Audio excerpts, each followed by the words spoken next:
시행사의 부실이 건설사가 책임 준공하겠다고 해서 딱 보증 써놨는데 시행사는 다 죽어 있고 그 부실이 결국 건설사로 넘어오는 그런 과정이 있습니다. 채무인수 하다 보니까 시공사가 부도나는 경우도 있는데 시공능력 105위의 새천년 종합건설이 작년 11월에 물류센터 채무 800억 인수하는 과정에서 자금난을 극복하지 못하고 법정관리 신청했습니다. 정부는 별 영향 없다 하지만은 민간 PF 사업장 기준 못 지키면 진행 물가로 연내 상당한 사업장 매각이 있거나 아니면 건설사가 채무 인수해줘야 돼요. 그래서 이거를 2년간 정비 모드 있다가 올해 정리를 하는 것이 이제 시작했거든요. 그래서 지난 2년 동안 PF 시장 문제 있다 이런 얘기를 22년 9월부터 계속 해왔는데 그동안에는 쭉 이어져 왔었다면은 이제는 24년 12월 말까지는 정리하라는 거니까 발등에 불 떨어졌죠.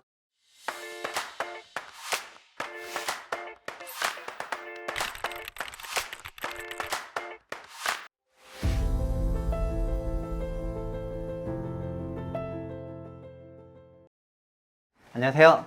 최상욱의 부동산 심부름센터 센터장 최상욱입니다. 피크아웃 코리아 사랑해주셔서 감사하고요. 절찰리에 판매 중에 있으니까 열심히 좀 사주시고 나 좀 도와주라! 그 다음에 5월 26일에 북콘서트를 열거든요. 그래서 북콘서트 신청 링크도 밑에 남겨둘 테니까 좀 도와달라 이렇게 말씀드리겠습니다.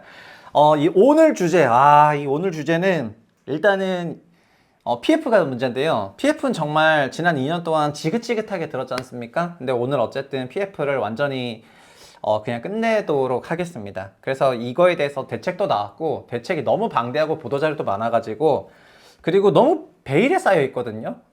그리고 공교롭게도 그 기재부에서인가 아무튼 정부에서 PF 관련해서 회의를 했는데 그때 참가해달라고 요청이 왔었는데 그때 제가 다른 방송사 출연하는 일정이 있어가지고 조정을 못했어요. 우리 채널이면 뭐 내가 좀 조정이라도 해보겠는데 저기 가기로 돼 있어가지고 그래서 못 가서 좀 안타깝습니다. 그렇지만 뭐 가도 뭐 제가 무슨 말 했겠습니까? 저는 유튜버 그냥 조그만 유튜버인데 그래서 오늘은 다만 발표된 보도자료를 통해서 이게 어떻게 될지에 대해서 좀 분석했던 거를 말씀드리겠습니다. 지난주에 부동산 PF의 질서 있는 연착륙으로 관계기관 합동으로 어마어마한 대책을 발표했습니다. 내용이 방대해요. 근데 핵심은 뭐냐면은요. 일단 PF 사업장의 그 사업성, 이게 되겠다 안 되겠다 그 사업성이라는 그 기준을 이번에 정부가 제시를 했어요. 이렇게 좀 평가해봐. 이렇게 평가 기준을 줬습니다. 그럼 그 기준으로 사업장들을 평가하면 되겠죠. 두 번째는 사업성이 충분한 대부분의 사업장, 이거를 정부는 90%라 했거든요. PF 사업장이 갑자기 3,000개가 됐습니다. 원래 이 전까지는 150개 관리하고 있었는데 우리나라에 있는 사실상 거의 모든 사업장 3,000개를 다 때려봐라 해가지고요. 대다수의 정상 사업장은 90에서 95%가 정상이라고 했습니다. 그럼 90%가 정상이면은 비정상은 300개, 95%가 정상이면은 소위 뭐 비정상은 150개가 되는 거죠. 그래서 우리가 이전에는 150개를 관리하고 있었는데 90에서 95%가 정상인 거나 150개 관리하는 거나 제가 생각할 때는 똑같아 보이지만 어쨌든 갑자기 3,000개를 다 보겠다 이렇게 했고요. 그래서 그런 정상은 일단 PF 사업이 정상적으로 진행될 수 있도록 할 거야 이렇게 얘기를 했고요. 그럼 문제가 있는 사업장은 결국 사업성이 떨어지는 사업장이죠.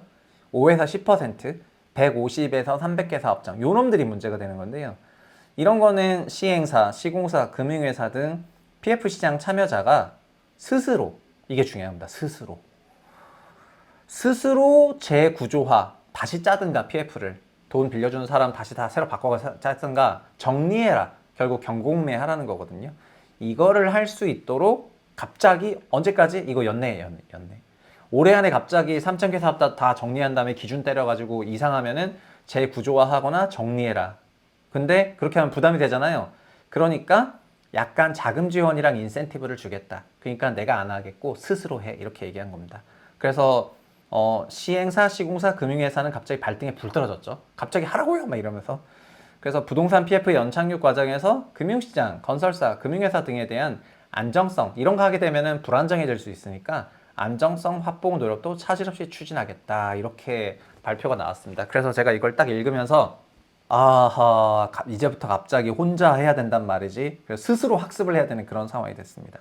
그래서 사업성 평가 기준도 아까 평가 기준 바꾼다고 했었잖아요. 그래서 평가 기준 바뀐 걸 이번에 발표를 해가지고 이렇게 쫙 밝힌다고 했습니다. 근데 평가 대상은 그래서 일단 늘린다고 했죠. 종전 150개 그 대주단들이 관리하고 있었던 대주단 협의체로 돌아가던 150개가 아니라 3,000개 전체 하겠다고 한 거고요. 그래서 토지담보대출, 토담대, 채무보증 약정 뭐 다 넣고 대상기간에 새마을금고 포함 이게 되게 중요한 겁니다. 새마을금고 PF가 엄청나게 많거든요. 근데 새마을금고는 아시겠지만 행안부 소속 기관입니다. 그래서 새마을금고는 금융 기능이 있지만 행안부 소속 기관이어가지고 금융위원회가 관리 감독할 수 있는 그런 주체가 아니었는데 이번에 PF 대책은 새마을금고도 전부 불러봤어요. 근데 새마을금고 여러분 아시겠지만 작년 7월에 뱅크런까지 있었고 PF 사업장 부실 대출로 굉장히 말이 많았었던 그런 기관이거든요. 근데 그것까지 일단 다 갖고 왔습니다. 그래서 평가 등급도 양호, 보통, 악화 이렇게 하지 말고 양호, 보통 똑같고 유의, 보실, 우려 이렇게 3단계, 4단계 나눠가지고 진행을 하라고 한 겁니다. 그래서 유의 단계랑 부실 우려 단계 이렇게 나눠가지고 진행해라 이런 말이 있었습니다. 평가 기준도 사업장별 성격에 따라서 브릿지론 사업장이랑 본 PF 사업장으로 이젠 두 개로 쪼개서 보고요. 핵심 위험 요인도 다 구체화해라. 그 다음 사후관리 대책 이렇게 한 겁니다. 그러니까 평가 기준도 복잡해졌어. 제가 만약에 실무 담당자면은 이제 우리가 가지고 있는 모든 사업장들을 다 평가 기준대로 다 나눠가지고 보고서 작업 엄청나게 해야 될 것 같거든요. 그래서 머리가 좀 아파질 것 같습니다. 그래서 평가 대상도 늘렸고 평가 등급도 3단계에서 4단계로 바꿨고 평가 기준도 본 PF 중심 평가에서 브릿지론 평가 기준 신설했고요. 그러니까 브릿지론이 중요하다는 거죠. 이거는 아직 착공 들어가지 못한 사업장인데 이런 거랑 본 PF랑 다 나눠서 받고 사후관리도 되라 이러면서 쫙 해가지고 뭐죠? 기재분 금융위는 쉽죠? 뭐냐면 이거 만들어가지고 적용하세요 이렇게 하면 되는 거거든요. 그래서 굉장히 쉬운 상황이다 이렇게 말씀드리겠습니다. 그래서 평가 등급 세분화는 3단계에서 부실 우려 단계가 추가돼서 4단계가 되었다. 그래서 이게 3단계를 4단계로 나누려고 오는 상황에서 어지럽고 일도 안 잡히고 현실 도피하고 싶고 불안하게 그래. 금융회사의 마음은 약간 이런 것 같고요. 그래서 이게 쌍사병이라고 죄송합니다. 이런 말도 안 되는 드립을 해가지고 여기서 평가 기준이 굉장히 촘촘한데 유의랑 부실 우려의 결국 하이라이트는 뭐냐면은 여신만기 4회 이상 연장된다 그러면 부실 우려고요. 여신만기 3회 이상 연장되면 유의 단계거든요. 그러니까 만기가 계속 연장되고 있잖아요. 근데 3회 이상 연장됐다. 너 그럼 부실 우려야. 4회 이상 연장이다. 그럼 넌 부실 우려? 이렇게 보는 겁니다. 유의랑 부실 우려 이런 것도 있고 나머지 기준들은 쭈루룩 있습니다. 그래서 이런 거를 토대로 자기는 사업장을 막 해야 되겠죠. 그러다 보니까 요즘에 이런 거예요. 만기 기간을 3개월밖에 안 주시면서 1년이면 4번이니까 그 정도만 연기됐으면은 저희 그냥 부실 우려 사업장이에요. 막 이러면서 막 볼멘 소리 나오는 거거든요. 어쨌든 기준 이렇게 만들었습니다. 그래서 여기서 중요한 거 이건데요. 양호, 보통, 유의, 부실 우려를 금융회사나 이런 데가 사업성 평가를 하잖아요. 정상이랑 보통은 자율 관리를 해요. 금감원이 크게 개입을 하지 않습니다. 근데 유의랑 부실 우려 단계는 자가 방식으로 유의랑 부실 우려라고 해서 이거를 올리면은 계획서를 진구해서 점검하겠다는 겁니다. 감독원에서 컨펌해 준다는 거예요. 그래서 3단 유의 단계는 재구조화나 팔고 싶으면 팔어 자율 매각인데요.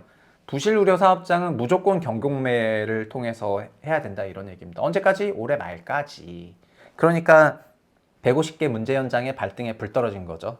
경공매를 원래 안 해도 되도록 지금까지 계속해서 연장해주고 있었는데 이제 더 이상 연장은 없다. 올해 안에 다 끝내라. 빵 얘기해버리니까 큰일 났구나. 그래서 이렇게 연장할까요? 감독원에서 그러면은 그거를 이렇게 하고 감독원 컨펌을 받으면서 진행을 해.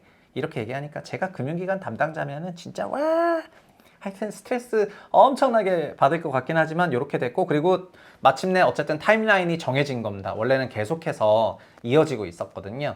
그래서 뭐 몇 월 위기다 계속 했었잖아요. 그 몇 월 위기 하는 것들이 계속해서 그 연장이 되면서 그 연장 만기 전에 막 몇 월 위기 했었는데 가장 대표적인 게 작년 8월에 있었던 9월 위기설이었거든요.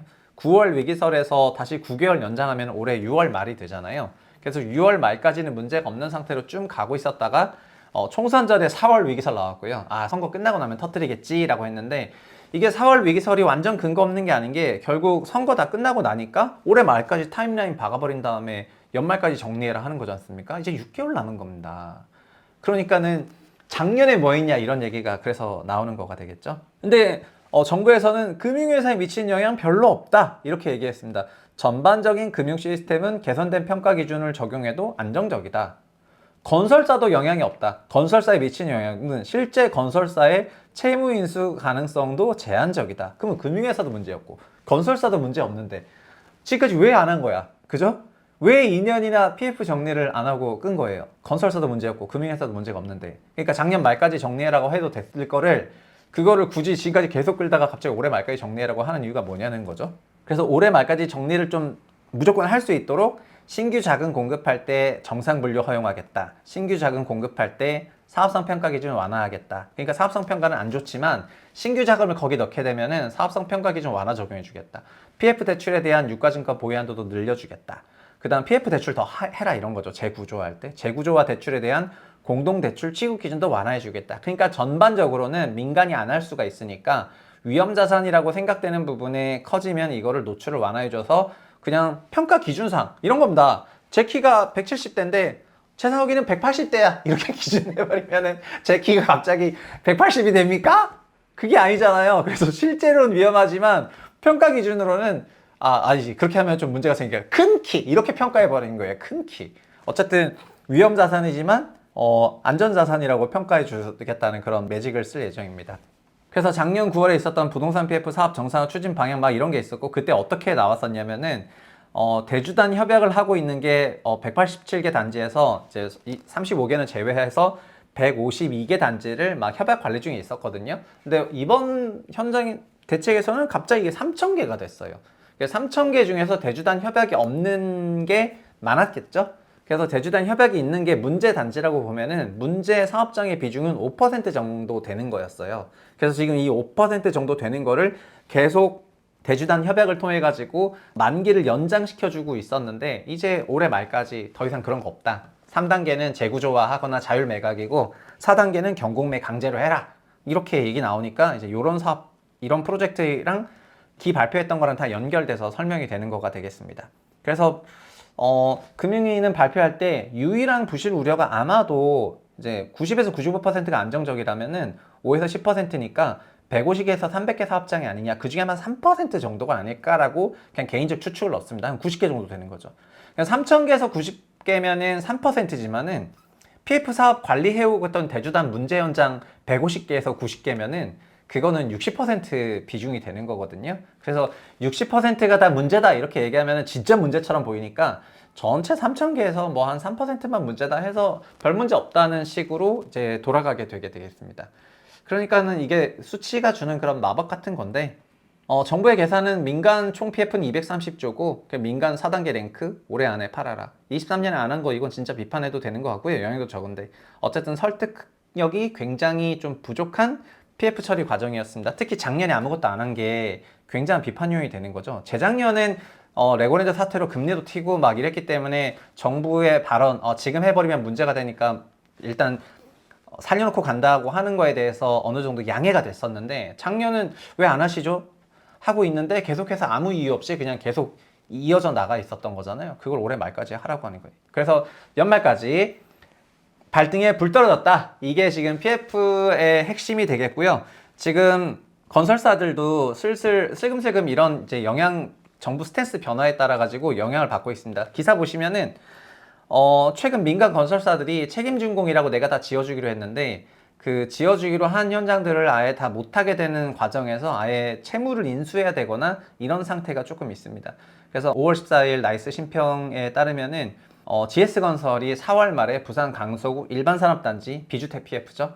책준 의무를 이행하지 못해서 1,310억 채무를 인수했습니다. 금호건설 지난 2월 경기 수원시 한 오피스텔 신축 사업장 책임준공 미이행에서 600억대 PF 대출 채무 인수가 됐고요. 이게 건설사 채무가 된 겁니다. 그러니까 PF 기관들은 건설사한테 리스크를 최종 전가할 수가 있었던 거죠. 이외에도 동양이 1,800억 채무 인수했고 까뮤엔시도 마찬가지로 400억. 작년 12월에는 현상개발이 경기 안성시 물류센터 책준을 못해서 990억 상당의 채무 인수했고요. 그래서 시행사의 부실이 건설사가 책임준공하겠다고 해서 딱 보증 써놨는데 시행사는 다 죽어있고 그 부실이 결국 건설사로 넘어오는 그런 과정이 있습니다. 채무 인수하다 보니까 시공사가 부도나는 경우도 있는데 시공능력 105위의 새천년 종합건설이 작년 11월에 물류센터 채무 800억 인수하는 과정에서 이 PF 채무 아시겠지만 금리가 다 9%, 13%잖아요. 그래서 자금난을 극복하지 못하고 법정관리 신청했습니다. 정부는 별 영향 없다 하지만은 민간 PF 사업장 기준 못 지키면 진행 물가로 연내 상당한 사업장 매각이 있거나 아니면 건설사가 채무 인수해줘야 돼요. 그래서 이거를 2년간 정비 모드 있다가 올해 정리를 하는 것이 이제 시작했거든요. 그래서 지난 2년 동안 PF 시장 문제 있다 이런 얘기를 22년 9월부터 계속 해왔는데 그동안에는 쭉 이어져 왔었다면은 이제는 24년 12월 말까지는 정리하라는 거니까 발등에 불 떨어졌죠. 그래서 올해 하반기에 상당한 이슈가 될 것 같고, 경공매 사업장을 중심으로 주택 PF, 비주택 PF 이런 쪽에 문제가 터져 나갈 것 같다. 이렇게 말씀드리겠습니다. 감사합니다.